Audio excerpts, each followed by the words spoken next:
Hello student, कैसे हो आप सब। Welcome to our channel supernova fun and learn. कल हमने प्रश्नावली 3.3 के पहले क्वेश्चन के 3 भाग पूरे कर लिए थे। आज हम उसी प्रश्न के चौथे भाग को हल करेंगे। आइए और समझिए। प्रश्न नंबर है आपका x/2 प्लस 2y/3 बराबर -1 और x माइनस y/3 बराबर 3। इसको हमको यहाँ पर विलोपन विधि से भी हल करना है और प्रतिस्थापन विधि से भी हल करना है। तो ये दोनों विधि मैं आपको कल अच्छी तरह से समझा चुका हूँ। एक बार और दोबारा आपको समझने का मौका मिला है, तो आप देखिए, दोबारा इसको समझिए। तो सबसे पहले हम करते हैं विलोपन विधि से। तो यहाँ पर आप लिख दीजिए विलोपन विधि।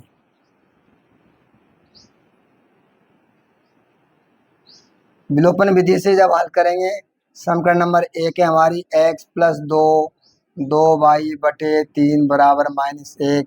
तो यहाँ पर हमारी जो समीकरण है वो हमको बटा सही में दी गई है। तो हम थोड़ा सा इसको सरल बना लेते हैं। सबसे पहले हम इसमें लघुत्तम ले लेते हैं। लघुत्तम हमारे आएंगे यहाँ पर 6 में जब हम 2 का भाग देंगे तो भाग जाएगा हमारा 3 बार, और 3 को जब x से गुणा करेंगे तो आ जाएंगे 3x प्लस 6 में 3 का भाग देंगे 2 बार जाएगा, और 2 को गुणा करेंगे 2y से तो हमारे आ जाएंगे 4y बराबर -1। अब हम इसको क्रॉस मल्टीप्लाई करेंगे, यानी तिरछे गुणा करेंगे। तो यहाँ पर बटा 1 कर सकते हैं। 3x प्लस 4y को जब 1 से गुणा करेंगे तो हमारे आ जाएंगे 3x प्लस 4y बराबर 6 को जब -1 से गुणा करेंगे तो यहाँ -6। इसको दे देंगे हम समीकरण नंबर 1। इसी प्रकार से जो हमारी समीकरण नंबर 2 है वो है x माइनस y/3 बराबर 3। यहाँ भी हम 3 लघुत्तम ले लेंगे और 3 को x से गुणा करेंगे तो ये हो जाएगा हमारा 3x माइनस y बराबर 3 बटा 1 कर सकते हैं। तो इनको भी हम वज्रगुणन करेंगे। तो 3x माइनस y को जब 1 से गुणा करेंगे तो 3x माइनस y बराबर 3, तो ये 9 हो जाएंगे। ये समीकरण नंबर 2। अब देखिए, यहाँ पर इस विलोपन विधि में हमें किसी भी एक पद का विलोपन करना पड़ता है। तो यहाँ पर हमारे दोनों में 3x पहले से ही 3x आ रहे हैं, तो इनको हमें गुणा करने की आवश्यकता नहीं है। तो यहाँ पर हमें जो समीकरण नंबर 2 आई, इसके नीचे समीकरण नंबर 1 लिख देता हूँ। तो समीकरण नंबर 1 है मेरी 3x प्लस 4y बराबर -6, इस समीकरण नंबर 1। तो यहाँ पर देखिए, जो पद समान है इनके चिन्ह भी हमारे यहाँ पर समान है, तो हमको यहाँ पर इनके चिन्ह बदलने पड़ेंगे। तो यहाँ पर लिख देंगे हम घटाने पर। तो घटाने पर क्या होता है, नीचे की जो समीकरण है उसके चिन्ह बदल जाएंगे। ये माइनस की हो जाएगी, ये माइनस, और ये हमारी प्लस की। तो यहाँ पर 3x से 3x कट जाएंगे, माइनस के y और यहाँ माइनस के 5y, ये हो जाएंगे दोनों माइनस के 5y, और बराबर 9 और 6 प्लस के हैं तो ये जाएंगे हमारे 15। तो y बराबर हो जाएंगे 15/-5 और y बराबर आ जाएंगे -3। जो y का मान आया, इस y के मान को मैं समीकरण नंबर 1 में रख देता हूँ। तो यहाँ पर लिख दूंगा y का मान समीकरण 1 में रखने पर। तो देखिए, जो समीकरण नंबर 1 है मेरी वो है 3x प्लस 4y बराबर -6। यहाँ पर हम y की जगह रख देंगे -3, तो ये हो जाएंगे हमारे 3x प्लस 4 गुणा -3 बराबर -6। तो 3x प्लस और ये माइनस, ये हो जाएंगे -12 बराबर -6। इस -12 का हम कर देंगे इधर पक्षांतरण, तो ये हो जाएंगे हमारे प्लस के। तो 3x बराबर -6 प्लस 12। तो यहाँ पर देखिए, ये हमारे बच जाएंगे 3x बराबर 6, क्योंकि प्लस के 12 में से जब माइनस के 6 जाएंगे तो यहाँ प्लस के 6 बच जाएंगे, और x बराबर आ जाएंगे 6/3 और x का मान आ जाएगा 2। इस प्रकार से जब हमने इसको विलोपन विधि से हल किया तो हमारे जो मान प्राप्त हुए x बराबर 2 और y बराबर, यहाँ पर जो मान हमारे प्राप्त हुआ -3। अब इसी सवाल को हम करते हैं प्रतिस्थापन विधि से। प्रतिस्थापन विधि से। तो देखिए, जब हम इसको प्रतिस्थापन विधि से हल करेंगे तो समीकरण नंबर 1 और 2 जब मैंने हल की थी, इसको अपन इसी तरह से हल कर लेंगे। तो यहाँ पर समीकरण नंबर मेरी 1 आई थी 3x प्लस 4y बराबर -6। यहाँ पर समीकरण नंबर 1 आई थी। और समीकरण नंबर 2 जब हमने इसको लघुत्तम लेके हल किया था तो समीकरण नंबर 2 यहाँ पर हमारी आई थी 3x माइनस y बराबर 9। ये हमारी आई थी समीकरण नंबर 2। तो देखिए, प्रतिस्थापन विधि में क्या होता है, किसी भी एक समीकरण से हम x का या y का किसी का मान निकाल करके और उसको समीकरण नंबर दूसरे में रख देते हैं। तो यहाँ पर मैं इससे x का मान निकाल रहा हूँ। तो देखिए 2 से, तो यहाँ पर लिख देंगे हम समीकरण 2 से। समीकरण नंबर 2 से जब मैं x का मान निकालूंगा तो समीकरण जो मेरी माइनस की बाई है इसका उधर पक्षांतरण कर दूंगा तो ये जाएगी 9 प्लस बाई और x का मान आ जाएगा 9 प्लस बाई बटे 3। ये आ गई मेरी समीकरण नंबर 3। जो हमें x का मान प्राप्त हुआ इसको समीकरण नंबर 1 में रख देंगे। तो यहाँ पर लिख देंगे x का मान समीकरण 1 में रखने पर। देखिए, जो समीकरण नंबर 1 है वो है हमारी 3x प्लस 4y बराबर -6। तो इसमें मैं x की जगह रख दूंगा 9 प्लस y बटे 3। तो यहाँ पर हो जाएगा मेरा 3 गुणा x की जगह 9 प्लस y बटे 3 प्लस 4y बराबर -6। जब हम इसको हल करेंगे तो देखिए यहाँ पर 3 से 3 यहाँ पर कैंसिल हो जाएंगे और यहाँ बच जाएंगे 9 प्लस y प्लस 4y बराबर -6। 4y और y ये हमारे हो जाएंगे 5y बराबर -6। और इस 9 का जब हम पक्षांतरण करेंगे तो 9 हमारे हो जाएंगे माइनस के। तो यहाँ हो गए 5y बराबर -15 और y बराबर -15 बटे 5। तो y बराबर आ जाएंगे -3। y का मान हमारे पास -3 आया। इसको हम समीकरण नंबर 3 में रख देंगे। तो यहाँ लिख देंगे y का मान समीकरण 3 में रखने पर। देखिए, y का मान जब समीकरण 3 में रखेंगे तो ये हो जाएगी हमारी x बराबर 9 प्लस y बटे 3। ये हमारी समीकरण नंबर 3 है। यहाँ पर हम y की जगह रख देंगे -3। तो x बराबर 9 प्लस -3 बटे 3। तो x बराबर 9 और ये प्लस माइनस हो जाएंगे -3 बटे 3। तो x बराबर 6 बटे 3, क्योंकि जब 9 में से 3 जाएंगे तो यहाँ बच जाएंगे हमारे 6। तो अब ये दोनों 3 से कट जाएंगे तो यहाँ जाएंगे हमारे x बराबर 2। तो इस प्रकार से हमें यहाँ पर x बराबर 2 और y बराबर -3 ये हमें मान प्राप्त हुए जब हमने इसको प्रतिस्थापन विधि से हल किया। और जब इसको हमने विलोपन विधि से हल किया था तब भी हमें यहाँ पर x बराबर 2 और y बराबर -3 प्राप्त हुए। इस प्रकार से हमारा जो पहला क्वेश्चन था इसके सभी भाग समाप्त हुए। अब हम हल करते हैं अगले सवाल को।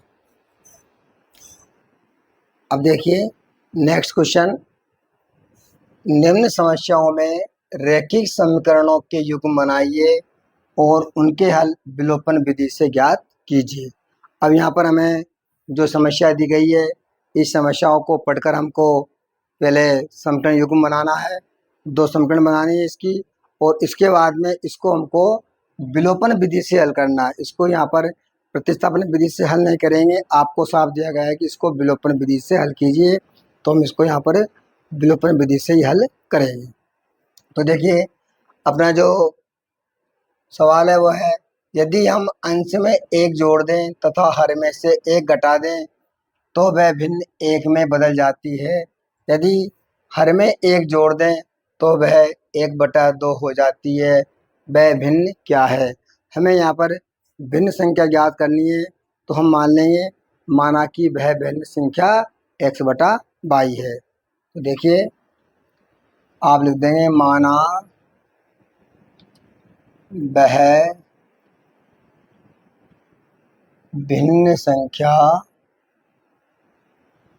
x बटा y है। अब देखिए प्रश्नानुसार जो हमारा प्रश्न कह रहा है इसके अनुसार हम बनाएंगे समीकरण नंबर 1। वह है यदि हम अंश में 1 जोड़ दें तथा हर में से 1 घटा दें। ये जो ऊपर वाला होता है वो अंश होता है x, और नीचे वाला जो हर है वो यहाँ y नीचे वाला वो हमारा हर है।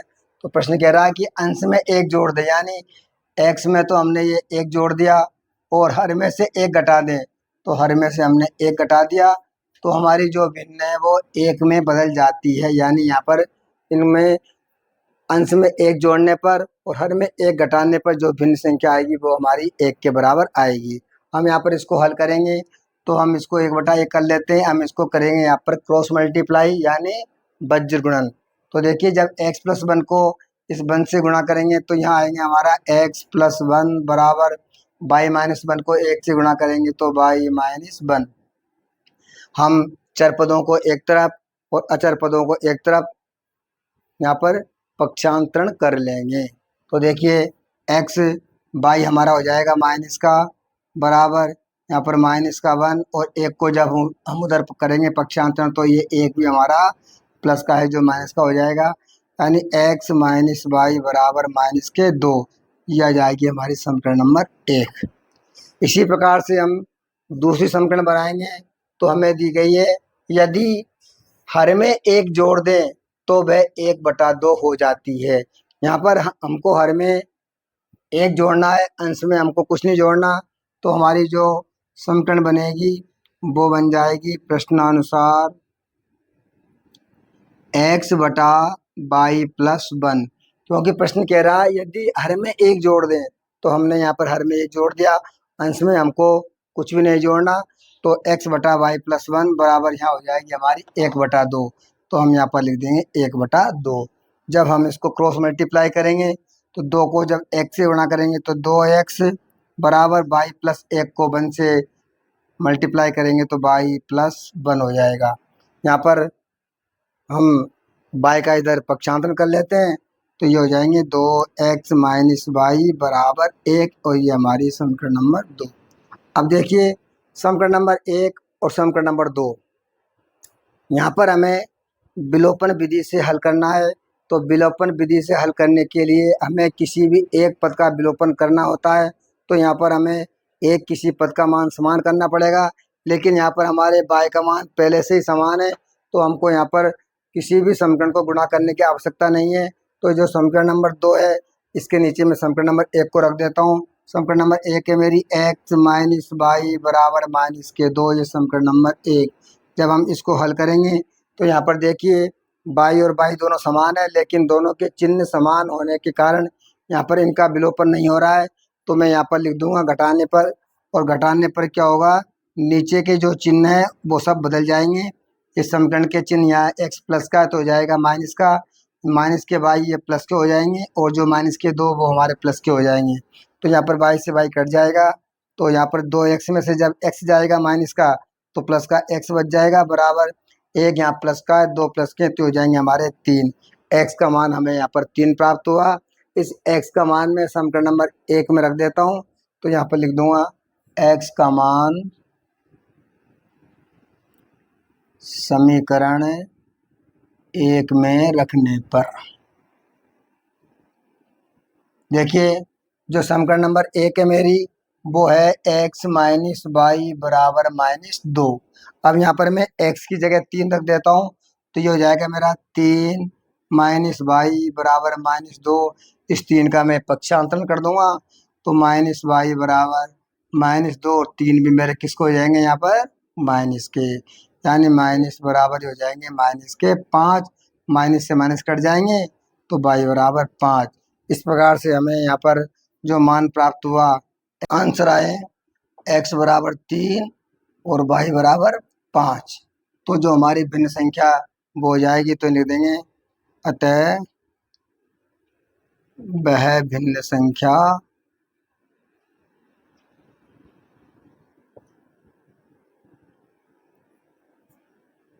3/5 होगी।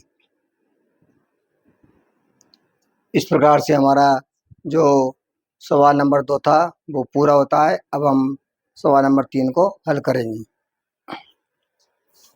अगला क्वेश्चन, 5 वर्ष पूर्व नूरी की आयु सोनू की आयु से 3 गुनी थी। 10 वर्ष पश्चात नूरी की आयु सोनू की आयु की 2 गुनी हो जाएगी। नूरी और सोनू की आयु कितनी है, ये हमको ज्ञात करनी है। तो यहाँ पर हम सोनू और जो नूरी है इनकी आयु को हम यहाँ पर x और y वर्ष मान लेंगे।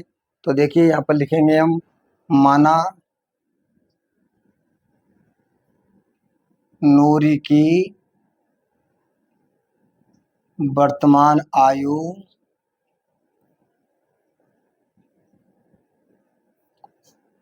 x वर्ष तथा सोनू की वर्तमान आयु y वर्ष है। यहाँ पर हमने नूरी की आयु को x वर्ष मान लिया और जो सोनू है उसकी वर्तमान आयु हमने यहाँ पर y वर्ष मान लिया। तो प्रश्न कह रहा है 5 वर्ष पूर्व। तो पहले हम यहाँ पर दोनों की 5 वर्ष पूर्व की आयु ज्ञात कर लेंगे। जब नूरी आज x वर्ष की है तो 5 वर्ष पहले ये 5 वर्ष कम की थी, यानी x माइनस 5 वर्ष की थी। और जो सोनू है वो अभी वर्तमान में y वर्ष का है, तो 5 वर्ष पहले वो y माइनस 5 वर्ष का था। तो यहाँ पर लिख देंगे 5 वर्ष पूर्व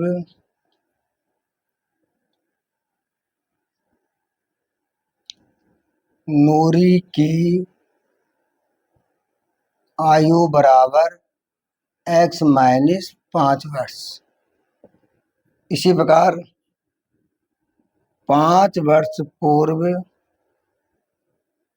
सोनू की आयु बराबर y माइनस 5 वर्ष। अब देखिए प्रश्नानुसार हम बनाएंगे समीकरण।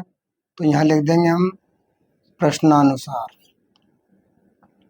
समीकरण बन जाएगी कि 5 वर्ष पूर्व नूरी की आयु सोनू की आयु से 3 गुनी थी। तो नूरी की आयु यहाँ पर x माइनस 5 वर्ष है और बराबर सोनू की जो आयु है वो है y माइनस 5। तो प्रश्न कह रहा है कि जो नूरी की आयु वो सोनू की आयु की 3 गुनी। तो हम सोनू की आयु को यहाँ से 3 से गुणा कर देंगे। अब हम इसको हल कर लेते हैं। तो x माइनस 5 बराबर 3 से गुणा करेंगे तो 3y माइनस 5 से 15। 3y का इधर पक्षांतरण कर लेते हैं और 5 का उधर पक्षांतरण कर देंगे। तो x ये 3y हमारे प्लस के हैं तो ये हो जाएंगे माइनस के, बराबर माइनस 15 और ये माइनस के 5 हो जाएंगे हमारे प्लस के 5। तो x माइनस 3y बराबर माइनस के 10, समीकरण नंबर 1। इसी प्रकार से हम समीकरण नंबर 2 बनाएंगे। तो प्रश्न कह रहा है 10 वर्ष पश्चात। अब हम 10 वर्ष बाद उन दोनों की आयु ज्ञात कर लेंगे।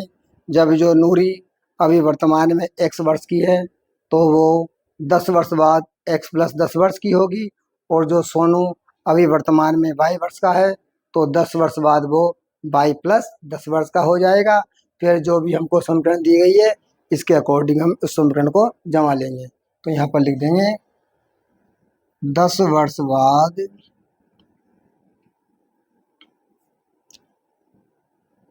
नूरी की आयु बराबर x प्लस 10 वर्ष। इसी प्रकार 10 वर्ष बाद सोनू की आयु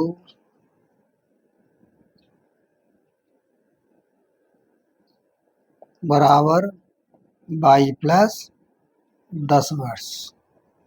अब देखिए प्रश्न कह रहा है कि 10 वर्ष पश्चात नूरी की आयु सोनू की आयु की 2 गुनी हो जाएगी। 2 गुनी यानी 2 से गुणा कर देंगे। तो देखिए 10 वर्ष बाद जो नूरी की आयु है, सबसे पहले लिख दीजिए आप प्रश्नानुसार। तो नूरी की आयु x + 10 और सोनू की जो आयु है वो y + 10। तो जो नूरी की आयु है वो सोनू की आयु से हो जाएगी 2 गुनी, यानी 2 से गुणा कर देंगे। इसको हल करेंगे तो x + 10 बराबर 2y + 2 को 10 से गुणा करेंगे तो 20। यहाँ भी हम पक्षांतरण कर देंगे, x से 2y को इधर लाएंगे तो 2y यहाँ प्लस के हैं तो हो जाएंगे हमारे माइनस के, बराबर यहाँ 20 और 10 हो जाएंगे इधर जाके माइनस के, तो ये हो जाएंगे x - 2y बराबर 10। समीकरण नंबर 2। अब देखिए इसको हमको करना है विलोपन विधि से। तो यहाँ पर हम एक पद को समान करेंगे। तो यहाँ पर देखिए समीकरण नंबर में भी हमारा x और समीकरण नंबर 2 में भी हमारा x समान है, तो हमको यहाँ पर किसी को गुणा करने की आवश्यकता नहीं है। तो समीकरण नंबर 2 के नीचे में समीकरण नंबर 1 को लिख देता हूँ। समीकरण नंबर 1 है मेरी x - 3y बराबर -10। ये समीकरण नंबर 1 है। यहाँ पर जब हम इनको हल करेंगे तो दोनों के चिन्ह समान होने के कारण इनका विलोपन नहीं हो सकता, तो हम इनके चिन्ह बदलेंगे। तो लिख देंगे घटाने पर यह माइनस हो जाएगा, यह हमारा प्लस और ये हमारा प्लस। यहाँ पर x से x कट जाएंगे और यह माइनस के 2y या प्लस के 3y। तो यहाँ पर प्लस के 3y बढ़े हैं तो 3y में से जब माइनस के 2y जाएंगे तो यहाँ बच जाएंगे y बराबर और ये 20, क्योंकि ऊपर वाले भी प्लस के हैं नीचे वाले भी प्लस के हैं, तो y का मान हमारा 20 आ गया। अब y के मान को मैं समीकरण नंबर 1 में रख देता हूँ। तो यहाँ पर लिख देंगे y का मान समीकरण 1 में रखने पर, देखिए जो समीकरण नंबर 1 है मेरी वो है यहाँ पर x - 3y बराबर -10। तो यहाँ पर मैं y की जगह रख दूंगा 20। तो ये हो जाएगा x - 3 गुणा 20 बराबर -10। तो x बराबर जब इनको गुणा करूँगा तो ये हो जाएंगे माइनस के 20 × 60 बराबर -10 और 60 का मैं उधर पक्षांतरण कर दूंगा तो 60 हो जाएंगे यहाँ पर प्लस के 60। तो x बराबर आ जाएगा मेरा 50। तो इस प्रकार से x का मान हमें 50 प्राप्त हुआ और y का जो मान है वो हमारे यहाँ पर 20 हमें प्राप्त हुआ। तो यानी कि जो नूरी है उसकी वर्तमान आयु 50 वर्ष और जो सोनू है उसकी वर्तमान आयु 20 वर्ष। तो यहाँ पर लिख देंगे अतः नूरी की वर्तमान आयु बराबर 50 वर्ष होगी तथा सोनू की वर्तमान आयु बराबर 20 वर्ष होगी। इस प्रकार से जो हमारा ये क्वेश्चन है वो भी अब समाप्त होता है और इसी क्वेश्चन के साथ हम आज की क्लास को यहीं पर समाप्त करते हैं। इसी के साथ सभी को जय हिंद, जय Bharat. Thanks for watching this video. Please like, share and subscribe and press the bell icon. Thank you.